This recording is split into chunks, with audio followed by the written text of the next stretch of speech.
Assalamualaikum warahmatullahi wabarakatuh.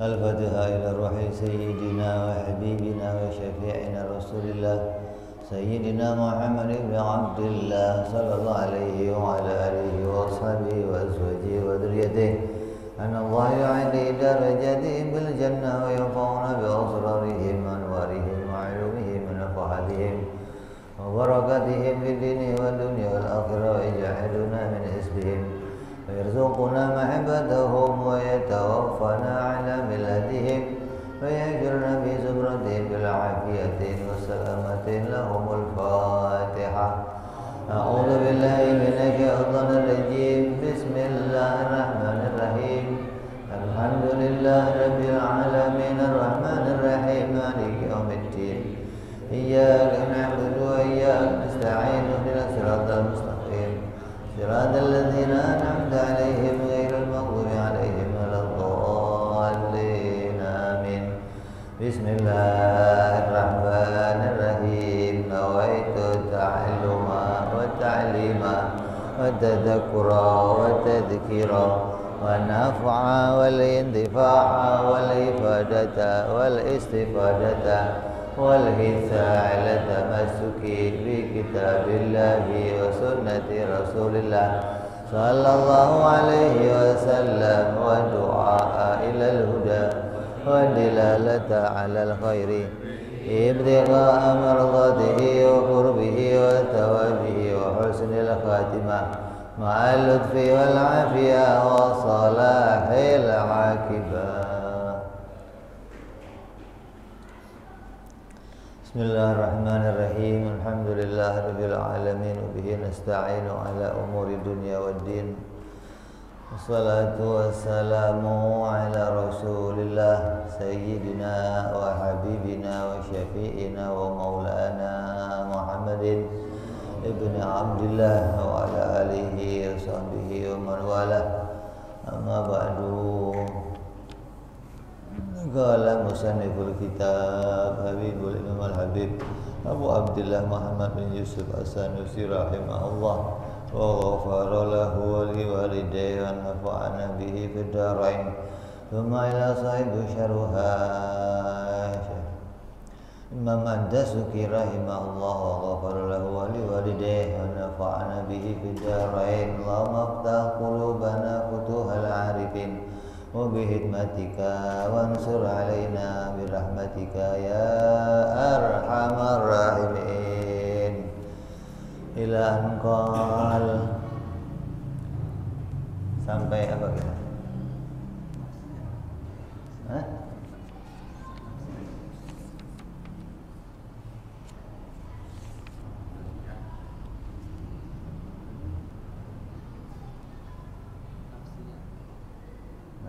Halaman berapa?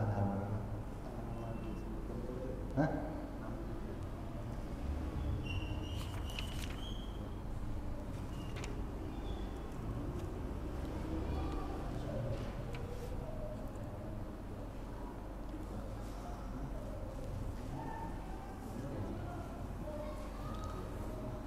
Fahadhihi sittu sifatin. Al-ula nafsiyatun wa hiya al-wujud wa khamsatu ba'daha salbiyatun. Maka inilah jumlahnya 6 sifat yang telah kita bicarakan. Semuanya ada 6 sifat, yaitu wujud, qidam, baqa, mukhalafalil hawadis, qiyamuhu binafsih, dan wahdaniyah. Jadi 6 sifat. Dari 6 sifat itu al-ula yang pertama yaitu sifat wujud. Itu disebut namanya sifat nafsiyah. Dari 6 yang pertama namanya sifat wujud, disebut sebagai nafsiyah. Wa khamsatu ba'daha, dan 5 setelahnya berarti apa?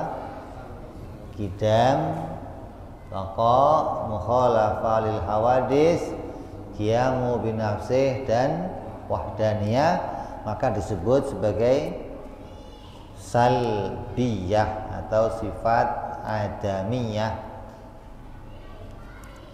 Kemudian kita mau dijelaskan apa itu salbiyah, apa itu nafsiyah. Hakikatu sifatin nafsiyati hiyal hal al-wajibatu lidzat madamati dzat ghaira mu'allilatin bi'illatin. Nafsiyah, sifat nafsiyah itu makna secara hakikat atau secara nyata. Apa itu yang disebut sifat nafsiyah? Sifat nafsiyah adalah sifat bangsa haliyah, atau hal itu kondisi, keadaan, sifat keadaan atau sifat kondisi, sebuah keadaan yang wajib, sebuah keadaan yang pasti,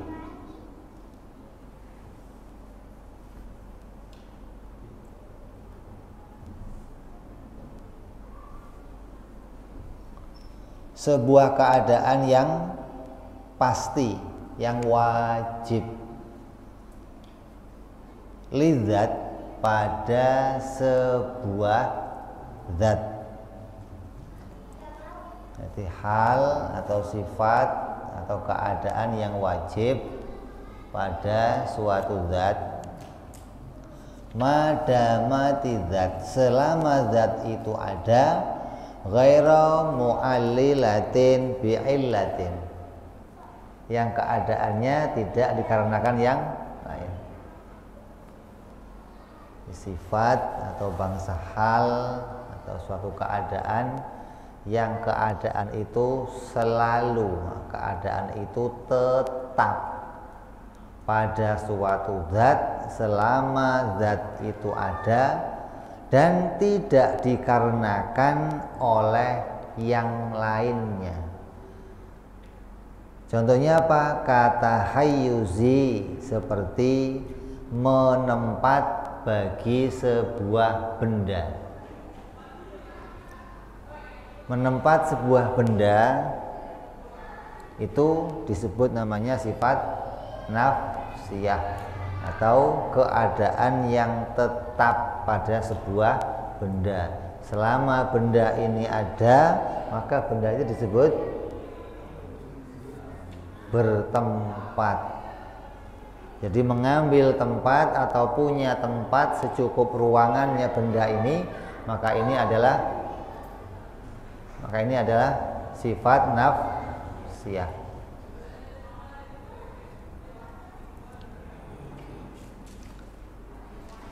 Maka bagi Allah itu juga padanya ada sifat nafsiyah. Sifat nafsiyahnya Allah itu adalah sifat wujud, hanya satu sifat wujud, itulah yang menjadi sifat nafsiyah bagi Allah Subhanahu wa ta'ala.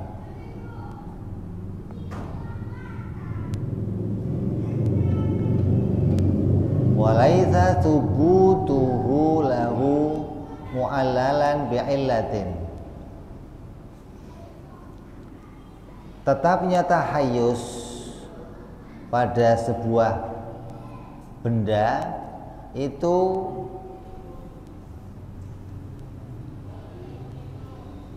tidak dikarenakan elat atau tidak dikarenakan sebab yang lain.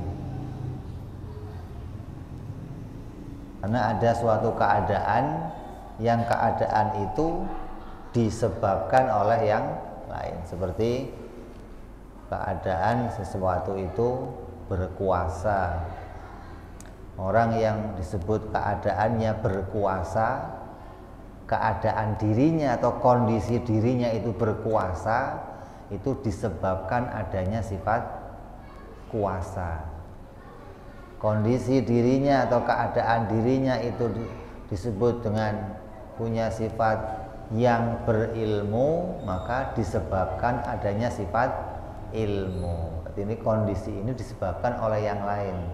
Tapi kalau menempat, bertempat atau wujud, itu satu kondisi yang kondisi itu tidak disebabkan oleh yang lain, maka disebut sebagai nafsiyah.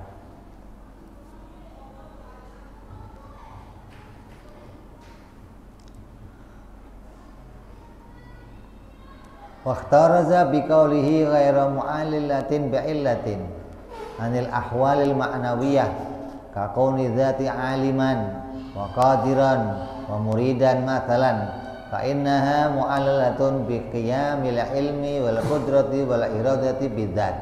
Waqtaraza aidan min sifatil ma'ani.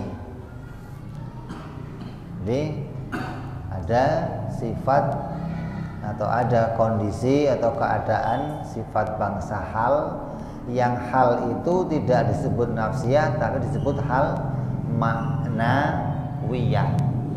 Maka hal maknawiyah ini keadaannya tidak seperti hal nafsiyah. Keberadaannya hal maknawiyah ini dikarenakan adanya sifat yang lainnya.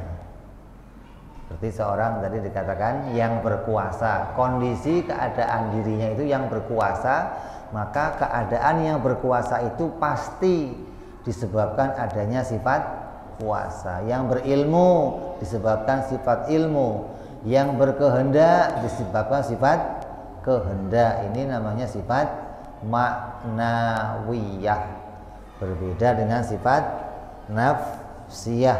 Kalau nafsiyah itu keadaan yang tidak dikarenakan oleh keadaan yang lainnya. Amal ilmu wal qudratu falaisat minas sifatin nafsiyah. Adapun sifat ilmu, sifat kudrat, sifat iradat, maka sifat-sifat itu tidaklah disebut sebagai sifat nafsiyah. Wala ma'nawiyah, dan juga tidak disebut sebagai sifat maknawiyah. Li'anna hatainil ahwal, karena keduanya itu adalah ahwal atau sifat bangsa keadaan, yaitu nafsiyah dan maknawiyah. Wal hal laisat bimaujudatin fi nafsiha wala ma'dumatin. Maka sifat bangsa hal atau sifat bangsa kondisi itu keadaannya bukan keadaan sifat yang punya nafsiyah, keadaan yang punya wujud, hingga dia tidak sampai pada derajat bisa dilihat oleh mata, oleh indera. Tapi adapun sifat ma'ani, maka seperti kudrat, seperti iradat, ini sifat yang dirinya itu punya nafsun atau punya wujud, maka disebut namanya sifat maknawiyah. Jadi kalau wujud atau nafsiyah, hadiran, muridan, aliman, sampai 7 sifat maknawiyah, maka sifat-sifat itu tidak sampai derajat bisa dilihat, karena bukan derajatnya yang punya wujud. Disebut wujud ya tidak, disebut adam juga tidak, maka dia derajatnya di tengah-tengah antara wujud dan adam, hingga dia tidak bisa disebut sebagai sifat ma'ani. Wal hal laisat bimaujudatin fi nafsiha. Kalau maknawiyah, kalau ma'ani itu wujud fi nafsiha. Wala ma'dumatin wal ilmi wal qudrati wa sifatil maujudati fi anfusihima qaimatani bimaujudin. Jadi kalau kudrat, iradat, dan semua sifat-sifat ma'ani yang lainnya, maka derajatnya dia maujudat, dia punya nafsun pada dirinya, dan juga dia berdiri pada wujudnya sesuatu, pada wujudnya si zat.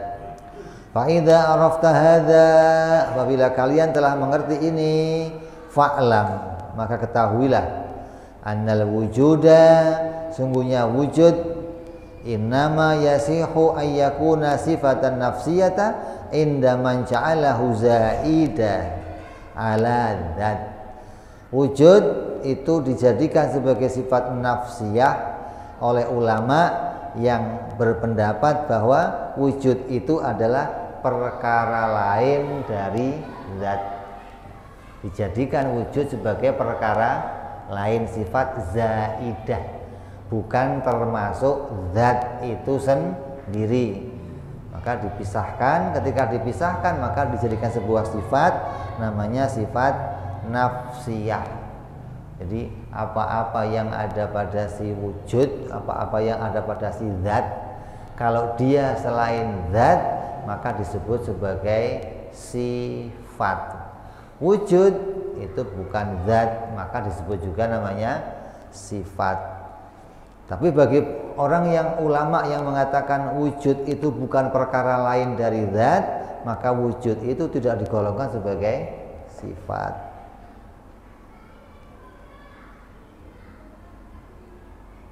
Wa amma inda man ja'alahu nafsadzat. Adapun ulama yang mengatakan wujud itu adalah bukan perkara lain dari zat, falaisa bisifati aslan, maka wujud itu bukanlah asli sebagai sifat. Waqad sabaqal i'tidhar, dan telah lewat keterangan an addihi akan bagaimana keterkaitan antara sifat atau sebagai zat. Wa bimithli dzalika ya'tadiru huna an addihi minas sifatin nafsiyah. Maka dan keterangan yang seperti itu pula di sini tidak bisa dianggap sebagai sifat nafsiyah. Ai ma'nal wujudi rajihun, makna wujudi raji'un lidzat, sawa'un qulna innahu ainu dzat au zaidun ala haqiqatiha li'anna dzat la tathbutu fil khariji an dhihni illa idza kanat maujudatan. Maksudnya makna wujud itu kembali pada zat. Setiap orang ngomong wujud, maka wujud itu pasti maknanya kembali pada zat. Ada. Kamu ngomong ada, itu kalimat ada itu mesti tertuju pada zat. Ya. Atau kalau pada kita ya benda. Ada meja, ada rumah, ada baju, ada lemari. Ini ada, ini disebutkan sesuatu ketika disebutkan maka ada itu akan menunjuk mengarah kepada suatu zat. Maka apabila ada itu mengarah kepada suatu zat, baik kita katakan bahwa wujud merupakan zat itu sendiri ataupun selain daripada zat, sama saja. Itu mau ngomong wujud itu wujudnya meja, wujud itu mau disebut meja itu sendiri, atau wujud mau disebut sifat, ya itu juga barangnya. Ya, oh ini wujudnya meja, ini meja, ya ini juga barangnya. Tinggal wujud itu mau disebut perkara lain atau mau disebut meja itu sendiri. Kalaupun wujud disebut perkara lain, wujud itu juga nggak bisa dilihat. Derajatnya bukan wujudiyah, derajatnya hanya sebutan atau bangsa hal, hingga kita nggak usah membingungkan wujud itu mau disebut sebagai sifat ataupun disebut sebagai zat itu sendiri. Sebab sesungguhnya zat tidak akan bisa ada secara nyata dari hati kecuali diwujudkan. Sebab yang namanya zat la tathbutu fi khariji dzihn, zat itu tidak bisa ditetapkan fi khariji dzihn, di luarnya hati, illa idza kanat maujudatan. Kita tidak akan bisa menjelaskan. Hati itu kerjanya memahami. Apa yang di hati itu mau dijelaskan. Nah, zat tidak akan bisa dijelaskan tanpa dengan apabila dia itu perkaranya sudah menjadi perkara yang maujudat. Kalau nggak maujudat gimana? Nggak bisa dijelaskan. Bagaimana bukan perkara wujud kok mau dijelaskan? Nggak bisa kita gambarkan, nggak bisa kita berikan penjelasan kecuali dia perkara wujud. Kamu mau menjelaskan meja, mau menjelaskan kursi, mau menjelaskan rumah, bisa kamu jelaskan kalau perkara itu sudah disebut wujud. Rumah bagus, ada nggak? Nggak ada. Ngapain dijelaskan nggak ada? Mau jelas bagaimana? Kalau mau dijelaskan barangnya ada. Baru rancang. Artinya kalaupun itu rancangan, ada marketnya. Nih, ada ini. Kalau nggak ada yang mau dijelaskan apanya? Barangnya aja nggak ada, bagaimana? Jadi tidak bisa zat itu dijelaskan kecuali zat itu sampai pada derajatnya maujudat. Nah, tinggal maujudatnya itu mau disebut perkara lain sebagai sifat atau mau disebut sebagai perkara itu sendiri, sama. Jadi kita jangan sampai menganggap oh ini benar, ini lebih benar. Kita berpendapat bahwa yang kita pakai ini pendapatnya Imam As-Sanusi yang menggunakan pendapat bahwa wujud itu adalah perkara lain. Kenapa demikian? Karena akal la tata'aqqalu dzat illa biha. Akal itu tidak bisa menangkap, tidak bisa memahami sebuah benda atau suatu zat tanpa disebut zat itu ada. Itu mau ngomong korek, mau ngomong meja, mau ngomong langit, mau ngomong Tuhan sekalian. Kalau enggak kamu katakan ada dulu, akal nggak bisa paham. Apa yang mau dipahami akal? Barangnya aja nggak ada. Sehingga ada itu menjadi pokok bagi akal. Akal akan bisa paham, akal akan nerima kalau benda itu atau perkara itu sudah disebut ada. Maka akal bisa lanjut. Terus di mana adanya nih? Menempat atau enggak menempat? Sudah bisa dijelaskan lagi oleh akal, sudah bisa dilanjutkan. Mau disifati apa nih wujudnya? Atau mau disifati apa nih zatnya? Zatnya jirim atau zatnya Allah bisa dijelaskan, bisa dipahami kalau sudah ditemukan adanya.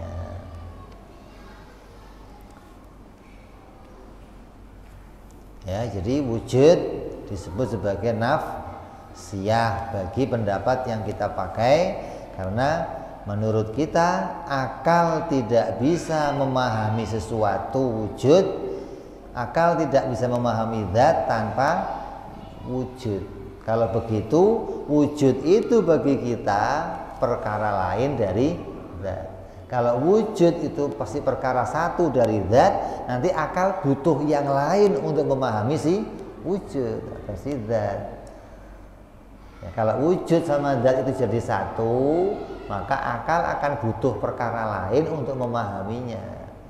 Tapi karena wujud dan zat itu kita bedakan, maka untuk memahami zat akal membutuhkan wujud. Maka Maka wujud itu kata akal itu sebagai perkara yang menunjuk secara pasti kepada zat, maka disebut halun, suatu keadaan wajibatun li zat, yang harus ada pada suatu zat yang adanya tidak dikarenakan oleh yang lain. Enggak karena dia itu hitam, enggak karena dia bunder, enggak karena dia kotak, enggak karena dia tinggi, enggak karena apa-apa, enggak karena wujud itu enggak karena apa-apa. Wujud itu karena di situ ditemukan zat maka disebut dia wujud. Zatnya apa? Apa saja. Berarti si wujud itu enggak mengikuti sifat yang lain maksudnya. Zatnya itu enggak harus harus punya zatnya yang sifatnya begini, yang sifatnya begini, enggak ada. Akal tidak mensyaratkan untuk menemukan wujud zatnya harus seperti ini dan itu. Setiap ada zat, akal akan menemukan di situ disebut wujud. Makanya yang pertama kita temukan pada Allah, yang pertama kita yakini pada Allah. Kalau akal mau mengatakan Allah itu adalah zat, maka akal mengatakan dia pasti ada. Itu dulu begitu. Nggak bisa akal menemukan dia itu zat atau punya keberadaan tanpa disebut dengan ada atau wujud. Tuhan itu nggak wujud. Nah, kalau nggak wujud gimana mau diceritain, bagaimana mau diomong? Bisa bikin alam, apalagi bisa bikin alam tapi nggak wujud, bagaimana? Makanya ketiadaan itu tidak mungkin bisa menciptakan ada. Bagaimana wong barang tiada kok bisa nyiptain ada? Nggak mungkin. Jadi yang bisa menciptakan barang yang ada, barang yang lain pasti wujud atau dia harus sesuatu yang ada. Nggak mungkin sesuatu yang tiada bisa menciptakan yang lainnya. Maka ini yang pertama dari 6 sifat yang sudah kita bicarakan. Yang pertama namanya sifat wujud atau sebagai sifat nafsiyah, yaitu keadaan menurut akal, keadaan yang pasti ada pada suatu zat selama zat itu ada. Kok pakai selama, kenapa ini? Karena lihatnya jirin, kita ngukurnya pakai ini. Selama ini itu nongol disebut ada. Kalau nggak nongol nggak ada. Nah, dari takrif ini kita dari takrif ini kita mau mengenali zatnya Allah. Nanti zatnya Allah takrifnya ya nggak pakai selama, karena zatnya Allah nggak pakai waktu, nggak pakai zaman, nggak ada awal, nggak ada akhir. Maka wujud bagi Allah itu ya sifat yang tetap pada zatnya, begitu saja. Kalau yang kita sifat yang tetap pada zat yang tidak dikarenakan yang lain. Kalau pada kita sifat yang tetap pada zat selama zat itu ada dan tidak dikarenakan yang lain, gitu kan? Ini takrif. Jadi kamu tahu, oh Allah itu wujud, oh ini benda juga wujud. Oh wujud itu sebagai apa? Sebagai nafsiyah. Kenapa nafsiyah? Karena akal nggak bisa menemukan ini tanpa menemukan sebutan keadaan wujud, gitu loh. Nah, dengan adanya keadaan wujud, maka akal bisa menemukan, bisa memahami suatu zat. Kemudian wa qauluhu wa khamsatu ba'daha salbiyatun. Maka 5 perkara atau 5 sifat setelahnya itu adalah salbiyah, yakni anna madlulu kullu wahidin minha adamun. Sungguhnya masing-masing madlulnya itu adalah tidak ada. La yaliku bimaulana jalla wa azza. Artinya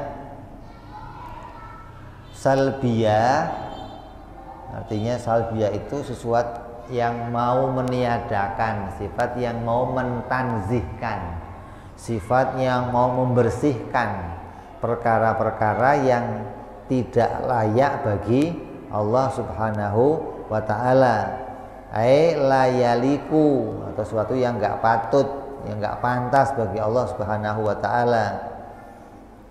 Laisa madluluha sifatun maujudatun fi nafsiha kama fil ilmi wal qudrati wa nahwihima min sa'iri sifatil ma'ani al-atiyah. Dan keadaannya, derajatnya sifat salbiyah ini juga bukan derajat seperti kudrat iradat yang bisa dilihat, bukan derajat sifat seperti sifat kudrat yang derajatnya maujudat, punya nafsun, punya keberadaan. Kalau wujud, terus 5 berikutnya qidam, baqa, mukhalafah sampai wahdaniyah, itu derajatnya juga bukan perkara yang punya nafsun, bukan perkara yang punya wujud, dan dia bukan perkara yang sampai derajatnya bisa dilihat seperti keadaannya sifat-sifat ma'ani, kudrat, ilmu, dan juga sifat-sifat yang lainnya. Fal kidamu, maka yang namanya kidam itu sampai dengan wahdaniyah nanti itu disebut namanya sifat bangsa iktibariyah. Kalau dimasukkan bangsa hal, maka akan nuntut nanti halnya nafsiyah atau maknawiyah. Karena hal cuma ada 2, hal maknawiyah yang keadaannya dikarenakan yang lain, atau hal nafsiyah yang keadaannya tidak dikarenakan yang lain. Nah, terus ini salbiyah masuknya mana? Bukan hal nafsiyah, bukan hal maknawiyah, dan juga bukan ma'ani. Oh, berarti dia derajatnya iktibariyah. Sama-sama bukan derajat adam, bukan derajat wujud, tapi bukan bangsa hal. Jadi sifat ini adalah sifat yang ada pada Allah, yang nanti makna dari seluruh sifat ini akan menunjukkan perkara-perkara yang mentanzihkan Allah dari perkara yang tidak layak. Bukan sifat ini yang tidak ada, bukan. Adanya sifat ini derajatnya adalah subutiyah, hanya difahami di hati. Ada sifat ini. Sifat ini sifat yang ada pada Allah, tapi derajatnya sifat ini bukan sebagai sifat ma'ani, bukan bisa dilihat, hanya tetap. Kayak contohnya baru. Ini barang baru bukan? Ini barang baru. Barunya kelihatan nggak? Mana? Warnanya apa barunya? Yang hitam tutupnya apa barunya? Yang baru itu mananya? Baru bisa dilihat. Ini zat, ini kotak. Yang baru yang mana? Barunya yang mana? Terlihat ini kan kelihatan. Barunya mana? Hanya bisa dipahami, bukan dilihat. Dilihat itu derajatnya harus maujudat. Kalau baru hanya dipahami, apa sih baru? Yang tadinya nggak ada jadi ada, maka jadinya baru. Kita paham itu barang baru, meja baru, buku baru. Barunya mana? Ya nggak kelihatan. Kok kamu tahu baru? Oh, baru itu iktibariyah, tadinya nggak ada terus jadi adalah. Itu namanya subut, sifat yang ditemukan padanya yang derajatnya bukan bisa dilihat tapi hanya tetap, sifat yang menetap pada sesuatu.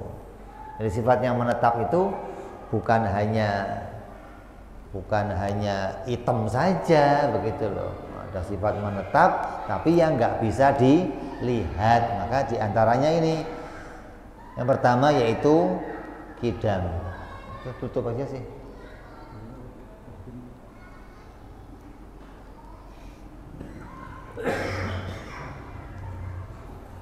Fal kidamu yang pertama adalah kidam.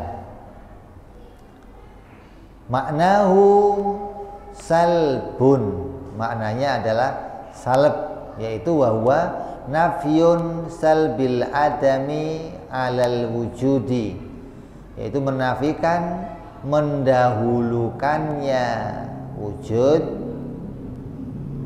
mendahulukannya adam alal wujud. Kidam itu mau meniadakan adanya adam sebelum wujud. Allah itu kidam, artinya apa? Awal, artinya dulu. Maknanya apa? Maknanya mau meniadakan adanya permulaan, mau meniadakan bahwa Allah itu wujudnya didahului oleh tiada. Kalau ini wujudnya didahului tiada lalu jadi ada. Allah tidak begitu gitu.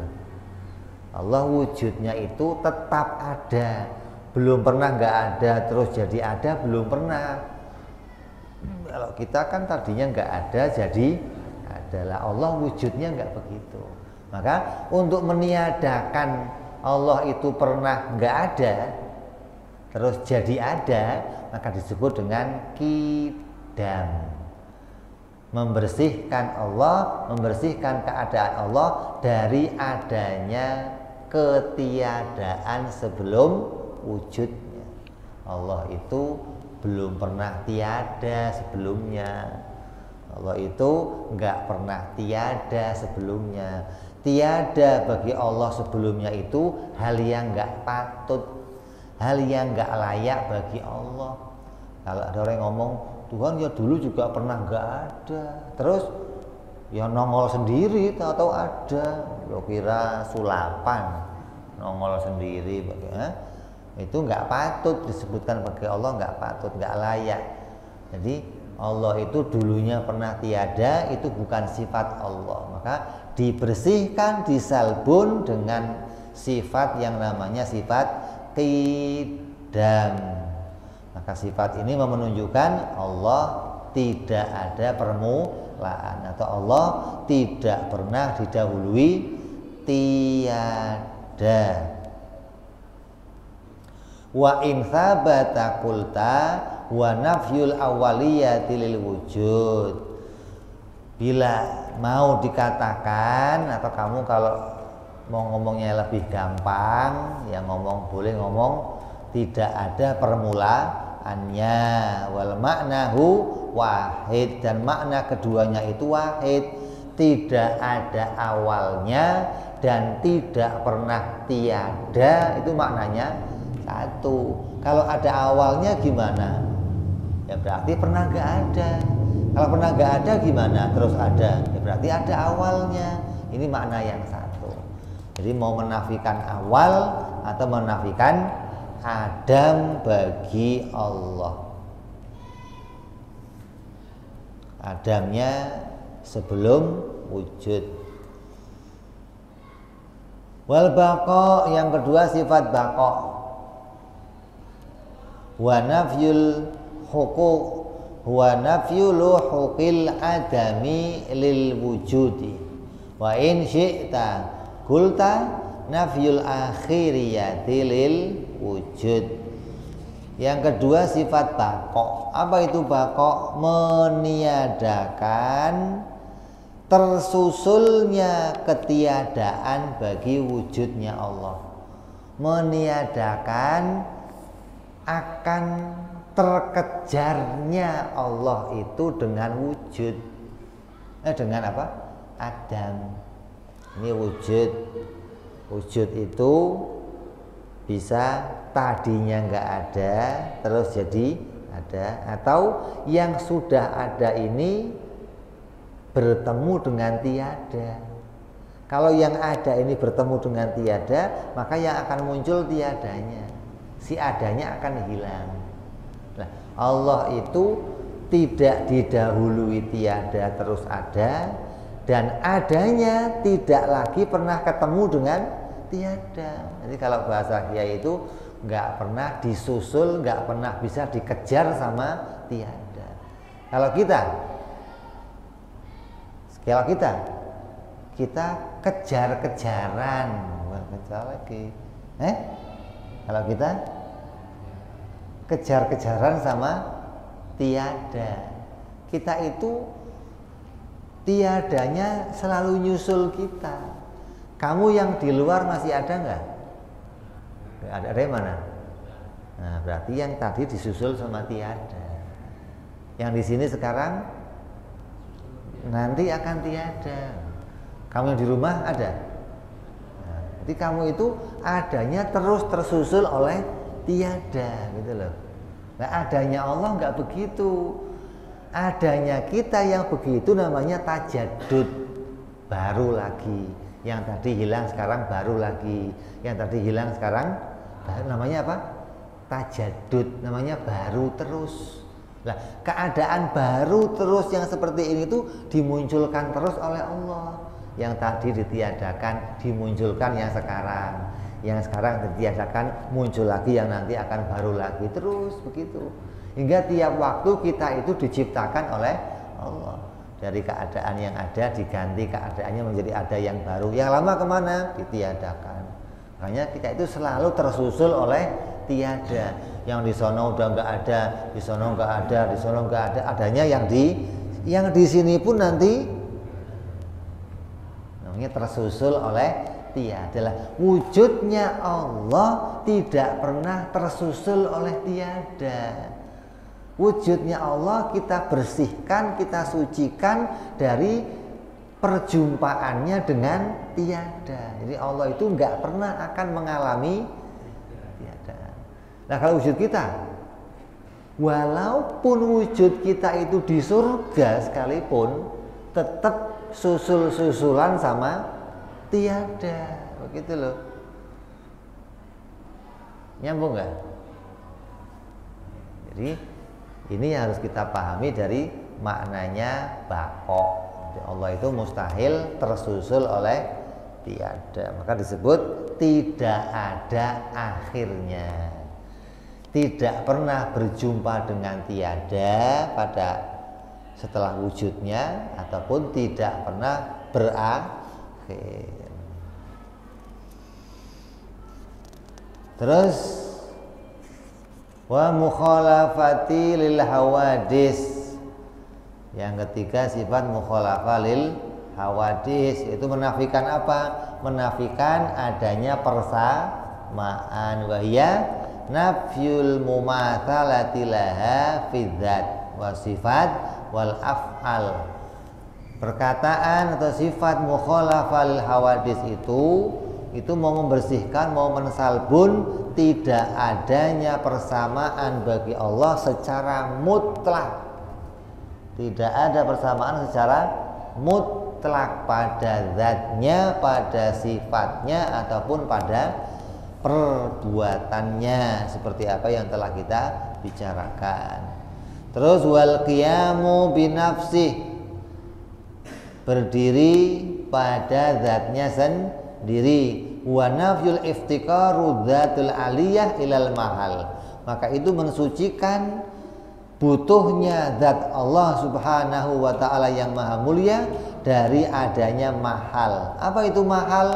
Aidzatin ukhra, zat yang lain, tagumu biha, yang mana dengan zat itu dia berdiri. Qiyamu sifat bil mausuf, bagaimana berdirinya sifat pada suatu mausuf atau yang disifati. Wa nafyul iftikari ta'ala ila mukhassisin, dan juga membersihkan, menafikan adanya Allah itu butuh kepada pencipta. Jadi sifat qiyamu binafsi itu menafikan dua perkara. Kalau yang awal qidam menafikan satu perkara, baqo menafikan satu perkara, mukhalafah menafikan satu perkara. Kalau ini qiyamu binafsi harus dimaknai ada dua makna nafi yang harus kita jelaskan. yaitu menafikan butuhnya Allah kepada zat yang lain dan butuhnya Allah kepada pencipta sebagaimana yang telah kita bicarakan. Wal wahdaniyatu, terus yang kelima sifat wahdaniyah. Apa itu? Adamil isnainiyah, tiadanya bilangan bagi Allah fi dzatil aliyah wa sifati wal af'ali, pada zatnya, pada sifatnya dan pada perbuatannya. Wa in syi'ta qulta, apabila kamu boleh juga mengatakan begini, hiya nafyul kamiyah, maka wahdaniyah itu menafikan adanya kam, bilangan, al muttasilati wal munfasilati. Wahdaniyah itu apa? Wahdaniyah itu menafikan bilangan kumpul dan bilangan pisah. Bagi Allah itu enggak ada bilangan kumpul, enggak ada bilangan pisah. Nafyu syarik fil af'ali umuman, atau menafikan adanya sekutu bagi Allah di dalam perbuatannya. Wal makna wahdatun, yang menjadi maknanya Allah itu wahidun, dia esa, dia yang esa. Disebut yang esa karena nggak ada lagi selainnya yang bersifat ketuhanan. Mau membersihkan, nggak ada lagi selainnya Allah itu yang esa, nggak ada. Yang sebenar-benarnya esa itu hanya Allah. Lainnya Allah apa? Lainnya Allah itu bilangan, baik bilangan kumpul maupun bilangan pisah. Kita ini isinya masing-masing ini bilangan. Kamu bilangan kumpul, saya kumpul. Kumpul dengan apa? Ya dengan organ-organ ini. Walaupun disebut satu jirim, tapi kumpul dari beberapa jirim yang banyak. Peci jirim, mata jirim, gigi jirim, ini jirim, ini semua jirim yang banyak kumpul jadi satu pada diri saya. Nggak disebut, walaupun ngomongnya satu jirim tapi isinya banyak. Lah Allah disebut satu Tuhan, tapi ya nggak begini, nggak tersusun begitu. Bukan bilangan dan juga bukan bilangan pisah. Apa pisah?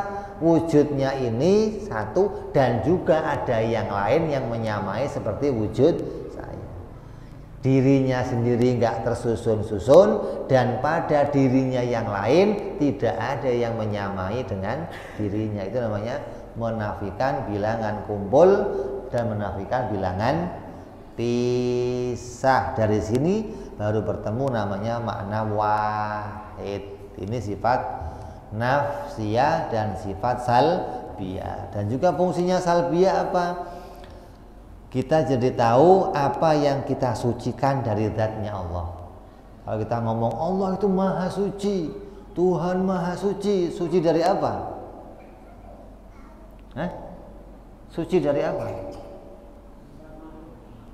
Dari sifat makhluk. Maka puncaknya para imam-imam kita ini, puncaknya orang mengenal Allah itu adalah mensucikan Allah dari segala sifat makhluk. Apapun yang terbayang di pikiran kamu tentang keadaan Allah, maka Allah tidak seperti itu. Sayyidina Ali radhiyallahu an katakan, kana Allah wala makan. Adanya Allah itu tidak ada tempat baginya. Wal'an, dan sekarang ketika tempat itu sudah ada, wallahu khairu bimakan, dan Allah itu tetap tidak butuh sama tempat. Artinya apa? Mensucikan Allah dari adanya persifatan seperti makhluk. Apa? Makhluk butuh tempat, Allah tidak butuh tempat. Kenapa? Allah ada sebelum tempat itu ada. Waktu, Allah suci dari waktu. Allah tidak terkena waktu. Makanya seringkali ada ulama begini Pak Sur. Ulama jelasin apa? Innallaha wa malaikatahu yusalluna 'alan nabi. Allah dan para malaikat senantiasa bersolawat, selalu bersolawat. Kalimatnya yusalluna.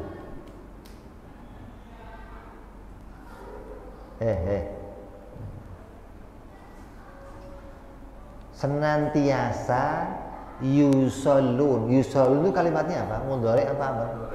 Jadi maknanya apa? Istiqbal. Jadi Allah selalu gitu. Innallaha wa malaikatahu yusalluna. Boleh Allah selalu begitu.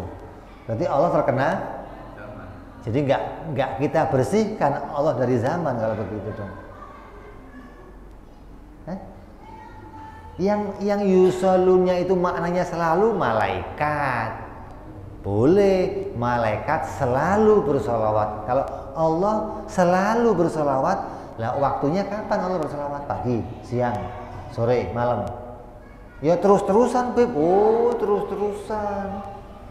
Gimana terus?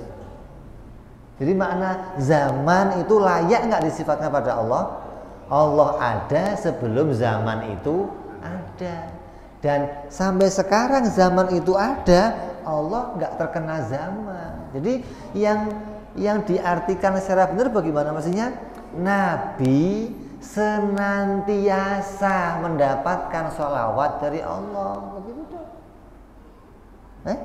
Bukan Allah senantiasa bersolawat, karena yang waktunya itu terus menerus siapa? Nabinya, bukan Allahnya, begitu dong. Ini makna yang sebenarnya yang kita tangkap seperti itu, gitu loh. Kalau ada orang yang mengatakan innallaha wa malaikatahu yusalluna ala nabi, maknanya Nabi senantiasa mendapatkan sholawat dari Allah dan senantiasa malaikat bersolawat untuknya, gitu. Kalau kita artikan Allah selalu bersolawat, kamu tanya bareng-bareng nggak sama malaikat gitu? Satu majelis nggak sama malaikat gitu? Pakai tasbih nggak selawatannya? Tanyain begitu. Itu jelek. Ya, jadi maknanya harus dipahami seperti itu. Jadi zaman itu nggak layak bagi Allah. Jadi kalau kita ngomong saya mensucikan Allah, mensucikan dari apa? Dari semua sifat yang nggak layak bagi Allah. Maka dari sini ketika kamu berzikir subhanallah, subhanallah, subhanallah, subhanallah, artinya apa? Maha suci Allah. Apa yang kamu sucikan? Nah ini zaman nggak layak bagi Allah, tempat nggak layak bagi Allah, arah nggak layak bagi Allah, tujuan nggak layak bagi Allah, butuh tempat, butuh kawan, butuh istri, butuh anak, butuh semua nggak layak bagi Allah, gitulah. Ini kita sucikan dalam setiap zikir subhanallah, itu yang kita sucikan dari Allah. Maka kata orang-orang penting apa? Puncaknya ma'rifat kepada Allah adalah mensucikan Allah dari perkara yang nggak layak bagi Allah. Makanya para ahli akidah itu kalau sudah pembukaan apa? Muqaddimah mau mensucikan Allah, asyhadu an la ilaha illallah wahdahu la syarikalah la diddan lahu wala zaujatan lahu wala waladan lahu wala julusan lahu wala harokatan lahu wala sakinan. Terus disucikan satu persatu. La syabiha lahu wala mathilahu wala suwaron lahu wala tashbihan lahu. Terus ini nggak ada gambaran kayak apa, nggak ada. Ini semua kita sucikan. Itu puncaknya makrifat kepada Allah. Kalau kita mengenal Allah masih kayak begini ya berarti belum sampai pada puncaknya mengenal Allah Subhanahu wa ta'ala. Sayyidina Ali mengatakan yang menciptakan sifat makhluk maka tidak bisa disepertikan sifat makhluk. Sayyidina Ali itu yang menciptakan sifat makhluk maka tidak bisa diserupakan dengan sifat makhluk. Kita ini semua makhluk, bentuknya begini, warnanya ini, keadaan. Semua yang sifat makhluk itu tidak bisa kita persamakan dengan sifatnya Allah Subhanahu wa ta'ala. Itu puncaknya pensucian bagi Allah. Maka sampai dikatakan oleh para imam kita apa? Siapa yang mensifati Allah dengan satu makna sifat makhluk, fahuwa kafirun. Puncaknya ini. Siapa yang mensifati Allah dengan satu makna, satu sifat yang semakna dengan sifat makhluk, bahwa kafirun. Ini puncaknya dari situ. Makanya puncaknya ma'rifatullah itu mentanzihkan banyak lagi, lebih dari satu. Guys begitu.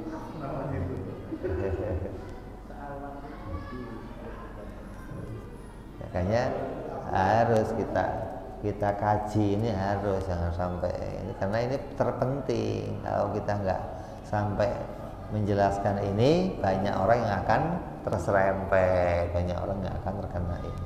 Mudah-mudahan kita semua dituntun oleh Allah, diberi petunjuk oleh Allah, diberikan hidayah oleh Allah untuk bisa punya i'tiqad yang lurus, i'tiqad yang tanzih, i'tiqad yang bersih, tidak menyerupakan Allah dengan segala sesuatu atau satupun, tidak menyamakan Allah, tidak menyerupakan Allah, dan tidak membagi-bagi Allah, tidak menduakan Allah.